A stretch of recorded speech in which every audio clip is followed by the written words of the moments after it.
পৃথিবীর দীর্ঘতম কনসার্ট কোথায় চলছে এবং কত বছর ধরে চলছে জানেন? পৃথিবীর দীর্ঘতম কনসার্ট যেটা 639 বছর ধরে এখনো চলছে। 2001 সালে শুরু হয়েছিল এই কনসার্ট।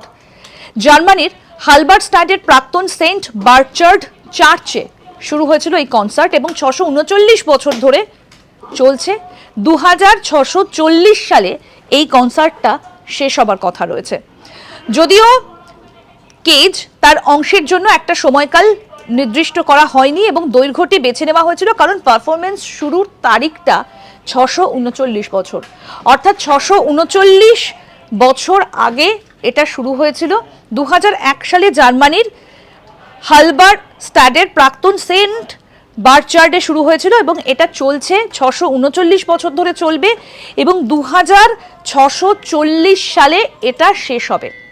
এই হচ্ছে কনসার্টের দৈর্ঘ্য এবং এটা নাকি এখনো চলছে, আরও চলবে।